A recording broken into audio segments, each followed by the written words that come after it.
You're listening to The Jacob Valk Show. He's breaking down the latest and greatest in sports as only he can. Follow him on Twitter at RealJacobValk. Here he is,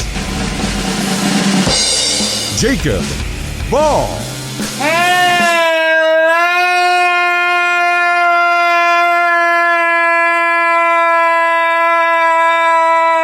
Hello, sports fans. Welcome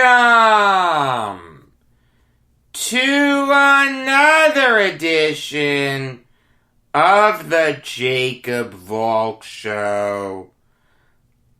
I am Jacob Valk, and I have to start this show off with an apology. I said that yesterday's game of Clemson versus Virginia Tech featured two ranked teams. The website that I was looking at did have Virginia Tech as being ranked. But when I was watching the game yesterday, the ACC network didn't have that number before Virginia Tech. So I looked. Virginia Tech is unranked. So technically, I shouldn't have previewed it yesterday. I'm sorry for the misinformation. But it kind of worked out in a weird way, because I would be talking about it today since an unranked team beat a ranked team. So that was a premonition of some kind, even though I said Clemson was going to win. Like I said, it was some kind of a weird premonition. The Lord works in mysterious ways. This was a solid game by Clemson. They didn't play bad by any stretch. What doomed them was the fact that they're offensively challenged. Besides Amir Sims, there's no one who scares you. I mean, give Alamir Dawes credit. He was the high man yesterday for both teams. He dropped 18 points on 5 for 11 from beyond the arc, 6 for 14 from the field. But other than those two guys, Clemson just had no one who could score. Clyde Trapp only had 9 points. Jonathan Baer only had 7. Nick Honor only had 3. Clemson's bench combined for just 8 points. That's not going to get the job done. Clemson played well defensively. Virginia Tech did struggle. This was a close game all throughout. Very exciting game. But there were moments where, if you were rooting for Clemson, you wanted someone to just take over. You wanted someone to put the team on his back and say, "Don't worry, boys, I got this." Clemson doesn't have that guy. They have a very good defense. There's no question about it. But they've got to find a way to score when they really need to put their foot on the throat of their opponent. If they can't do that, it's going to be tough sledding for them going forward. As for the Hokies, the 3 guys who needed to show up for them showed up. Tyrese Radford had 15 points. Naheem Elaine and Keve Aluma both had 13 points. But what did I tell you yesterday? I was wrong about saying that Virginia Tech was ranked, but I was right about this. They needed depth scoring. If they were going to win this game, they needed a fourth banana to step up. And that guy was Hunter Couture. Give him credit. He's had a couple games where he's no-showed, but he's also had a few games where he's looked really good. He played well yesterday. If I had to pick a seminal reason for why the Hokies won that game, I'd probably say it was Couture.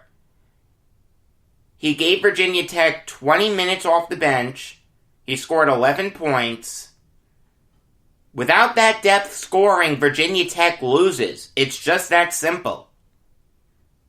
But like I said, this was an even game, a close game all throughout. Really good game. I hope you were watching it.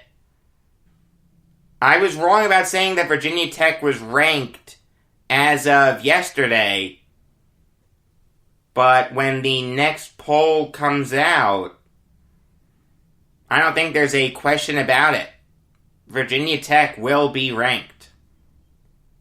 Alright, now I'll give you some MLB Valk talk. And I'll start with the Rangers trading Rafael Montero to the Mariners for Jose Cornel and the proverbial player to be named later. There was a time when Rafael Montero was viewed as a can't-miss prospect for the Mets. That big crop of arms from the middle of the 20-teens. Harvey, DeGrom, Syndergaard, Matz, Wheeler. Montero was there too. But it never worked out for him. He could never find his niche with the Mets. 2017, he finally got a shot to show what he could do. He pitched in 34 games for the Mets, started 18 games. He went 5-11 with a 5.52 ERA. He missed the 2018 season because of Tommy John surgery. And then in 2019, he found himself with the Rangers. And he pitched well for him. In 22 appearances out of the pen, he went 2-0 with a 2.48 ERA. Last year, he was the Rangers' closer. He had a 4.08 ERA and 8 saves. That's not terrible. I'll take that. You take a look at that Mariners bullpen from last year. It was dreadful. They were shuffling closers left and right. Taylor Williams failed. Yoshihisa Hirano failed. Yohan Ramirez looked solid, but in a perfect world, you don't want him closing. Montero can close. This signals that the Mariners don't view last year as an aberration. Last year, they were in the playoff hunt for a while. They faded out late, but you know what? They're making a legitimate push here. Maybe they won't be open to trading Marco Gonzalez. You don't trade for a closer if you view yourself as rebuilding. Montero should be a really good anchor for a Mariners bullpen that now looks solid. In addition to Ramirez, they also have Joey Gerber, who pitched well in his rookie year last year. And they have a solid lefty in Anthony Misovich. As for who they gave up, Cornell is a solid prospect. He hasn't pitched professionally yet, but he has the makings of someone who can work his way through the minor league system really quickly.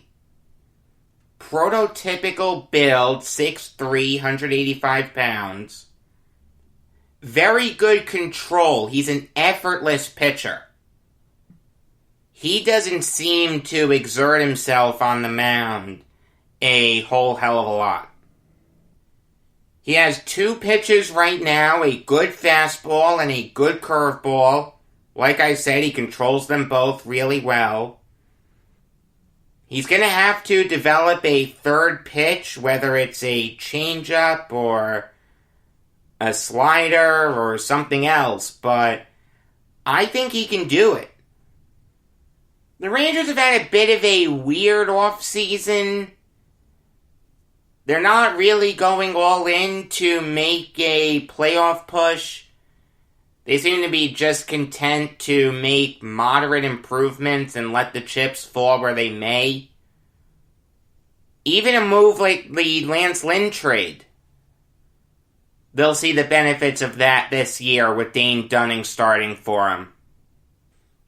Like I said, they're kind of a weird team, but this trade does make a lot of sense for them. They got a pretty good prospect for a guy who was going to close for a 500 team at best. The trade makes sense for the Mariners too, but it makes more sense for the Rangers. I'm going to give them a 60-40 edge. Moving on now to the Angels, signing Alex Claudio for 1 year at $1.125 million. And you've got to give the Angels credit for one thing. They're addressing their biggest issue from last year. Their bullpen last year was horrendous. Ty Buttrey failed as their closer. Hobie Milner wasn't that good. Jacob Barnes, Hansel Robles, and Matt Andriese were all dreadful. Kanan Middleton and Ryan Buchter, too. The Angels pulled off the big trade for Raisel Iglesias not that long ago. And now they're bringing in Claudio. It's a smart move for the Angels. Claudio knows the division really well. Obviously, he spent the first 5 years of his career with the Rangers. He then went to the Brewers and was solid. In 2019, he led the majors in games pitched in with 83. He had a 4.06 ERA. That's not bad for a lefty. It's not great, but it's not terrible. Last year in 20 games, he had a 4.26 ERA. Again, not great, not terrible. But I think Claudio will thrive going back to a division that he had a good handle on once upon a time. The Angels did need a lefty reliever. Like I said, Hobie Milner and Ryan Buchter were absolutely dreadful last year. Claudio should go a long way towards shoring up that bullpen. This move makes a ton of sense for the Angels. I really, really like it. They've just got to get bounce-back seasons from some of their guys. Pujols, Luis Rengifo, Justin Upton, Shohei Ohtani. Joe Adell needs to show what he can do. I've heard some rumors that the Angels are interested in JT Realmuto. That would make perfect sense for the Angels. Max Stassi isn't a world beater. It was kind of funny. My buddy asked me yesterday, who's the Angels catcher? He heard that rumor too. And I paused for a minute, and then I said Max Stassi. And then he said, Jacob, you're making that up. There's no way that's true. Yeah, look it up. It was Max Stassi. But look, Real Muto would make perfect sense for the Angels. Best catcher in baseball to go with the best player in baseball in Mike Trout. That would be a fantastic move for the Angels. They've had a solid offseason so far. Let's see if they can make it great. Moving on now to the Rays, bringing back Mike Zunino for 1 year at $3 million. He's getting $2 million for this year. There's a team option for 2022. We don't know the value of that option yet. It's going to go up depending on how much Zunino plays. But the buyout on that option is $1 million. Zunino is a solid guy to have. Locker room leader. Everyone likes him. He's a great defensive catcher. Frames pitches really well. Calls a really good game. Doesn't let a lot of balls get by him. I understand that last year he led the majors in passed balls with 5. But in 2019, he only gave up 4. You don't need to worry about Zunino behind the plate. The downside to Zunino is that he can't hit. He used to be able to hit for solid power, but ever since he went to the Rays, that's disappeared. With the Mariners, you could usually count on him to hit 20 homers. With the Rays, in 118 games, he's only hit 13 home runs. He hit 147 last year. He hit 165 the year before. The best way to use Zunino is as a late-inning defensive replacement.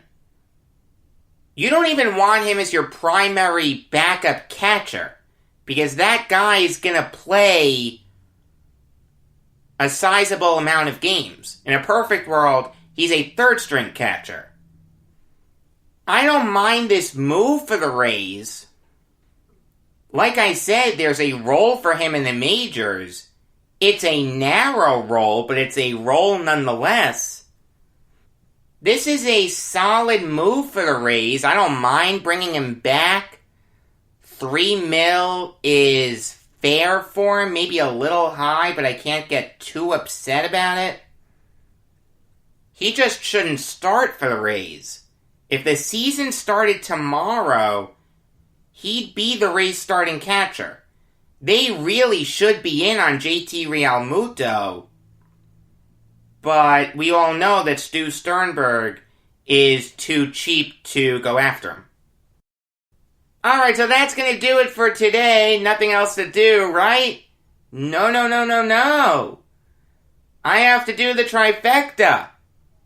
It's time to go Baseball Hall of Faming. The guy who I want to tell you about today is Elmer Flick. It's perfectly okay if you don't know who Flick is. He's one of the most obscure baseball Hall of Famers there is. And there's a good reason for that. He shouldn't be in the Hall of Fame. Let's start with the fact that he only played 10 full seasons. From 1898 to 1907, he played in at least 121 games each year. Then when you get from 1908 to 1910, he only played in 99 games. So that's 10 full seasons. If he never played from '08 to 10, he'd barely qualify for being a Hall of Famer. Does this guy have some really great years under his belt? He's got a few. In 1900, he had 367. He had 200 hits and 110 RBIs. In 1905, he led the American League in batting average with 308. The year after that, he has a lot of bold type. But that's it. Just 3 Hall of Fame years. Just hitting for a high average isn't enough. You've got to do more than that. This guy never played in a World Series. He only has 1,752 hits. How does that get you in the Hall of Fame? There's no anecdotal reason to put him in the Hall of Fame. The best anecdote involving Flick is that the Cleveland Naps, the Cleveland Indians were once called the Cleveland Naps. Maybe they'll go back to that, although I highly doubt it. Offered to trade him for Ty Cobb. Huey Jennings was the Tigers' manager. He didn't like Cobb. But Jennings wouldn't give up on Cobb. That's it. That's the only really interesting anecdote from Flick's career. I mean, by that logic, we'd have to put Felix Fermin in the Hall of Fame. If you don't know the story, George Steinbrenner wanted to trade Mariano Rivera for Fermin. Imagine how different history would have been if that happened. The reason he's in the Hall of Fame is because Branch Rickey saw him play, the two of them were friends, and Rickey had a lot of influence over the Veterans Committee in 1963. That's the seminal reason that he's in. I hate when the Veterans Committee does that. Frankie Frisch did that a lot. I'll get into that in a future episode. Look, Flick was a really good player. I'd even hesitate to call him great. He has a few great years under his belt. That's it. That's not a Hall of Famer. We've got to take a metaphorical crowbar to his plaque. Alright, it's time for this day in sports history.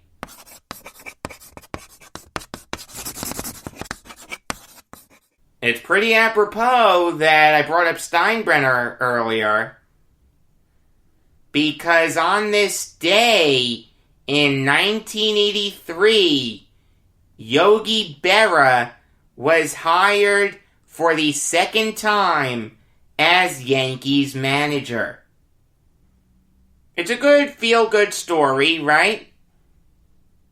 Berra comes back to the Yankees after leading them to the World Series in '64.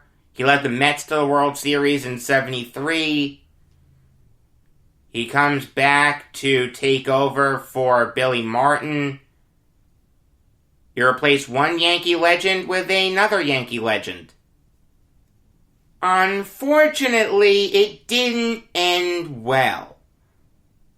The '84 Yankees weren't a bad team by any stretch.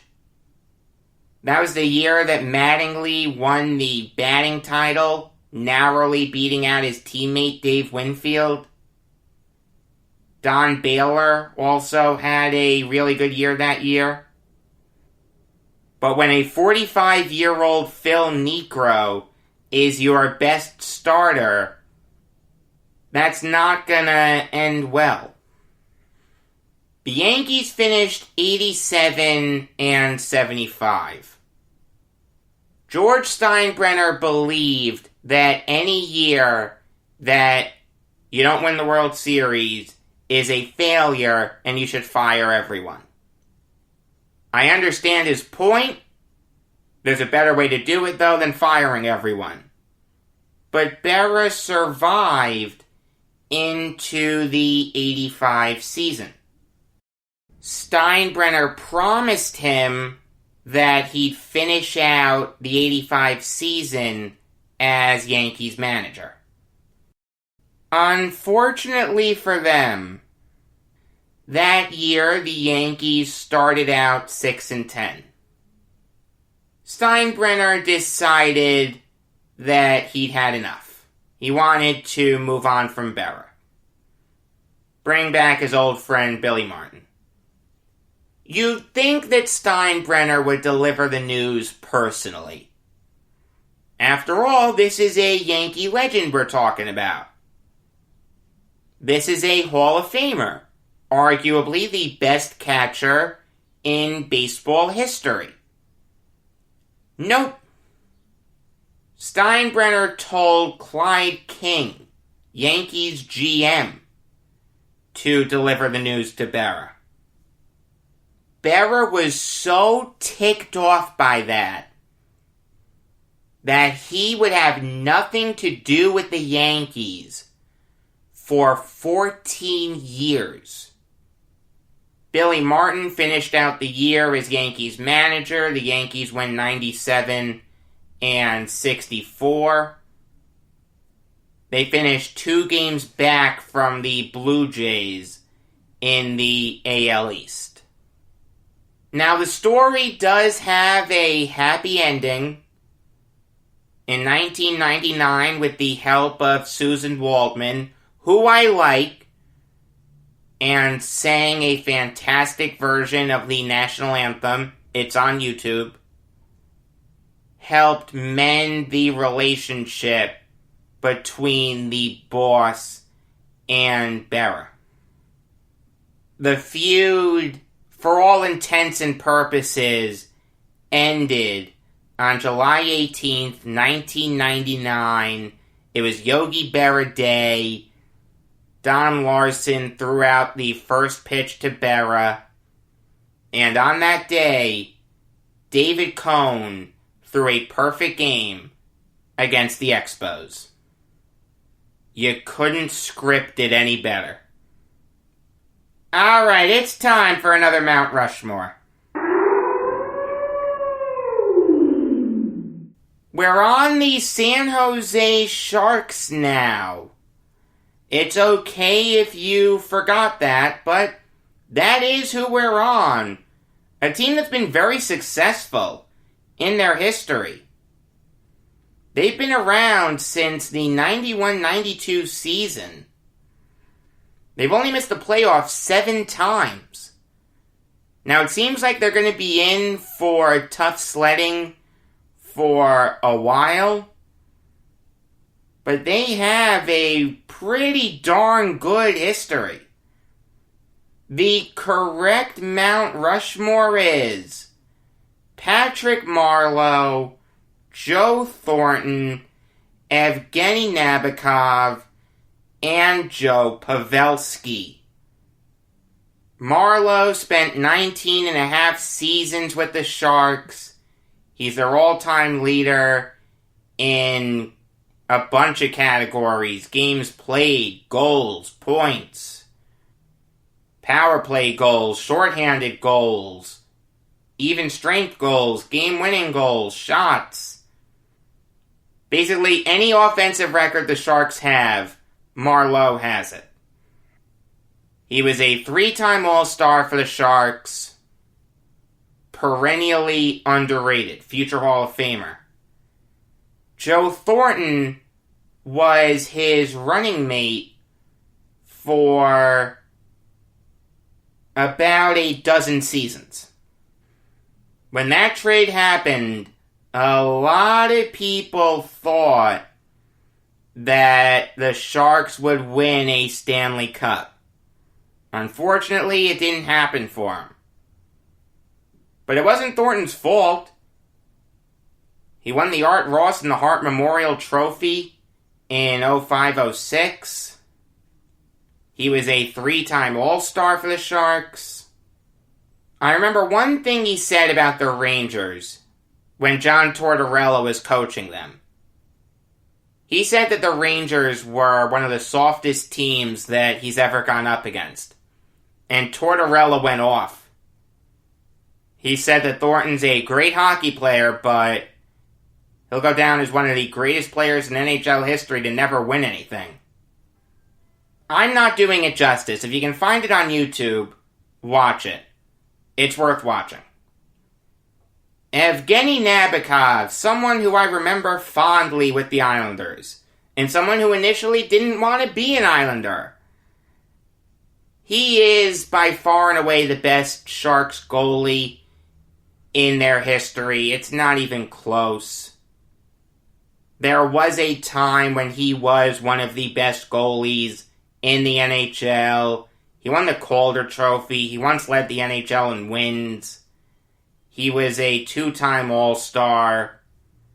I liked Nabby a lot when he was with the Islanders. When Garth Snow first got him, I didn't like that he didn't want to come over. But then when he came over, he had some good seasons. And Joe Pavelski kind of bridges two Sharks eras. From Marleau and Thornton to Couture and Burns. Pavelski is the link between the two. Fantastic two-way forward. Made 3 All-Star teams.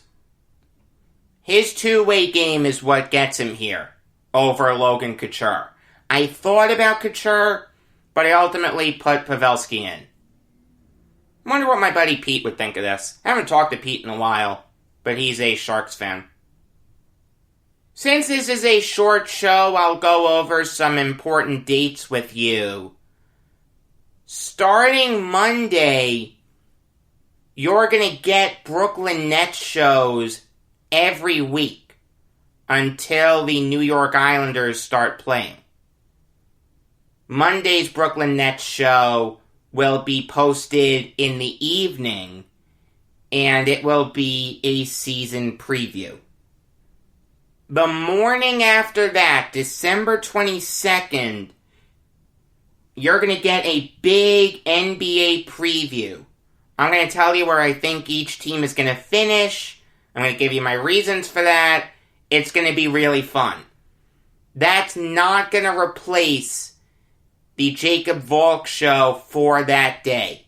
You're going to get 2 shows, Monday and Tuesday. So 4 shows in 2 days. Christmas Eve, Christmas Day, New Year's Eve, and New Year's Day, you're not going to get a show. You will still get New York Jets instant recaps, though. I'm going to make up for taking those 4 days off by giving you 3 shows on January 4th. Brooklyn Nets in the morning, regular episode of the Jacob Valk show in the afternoon.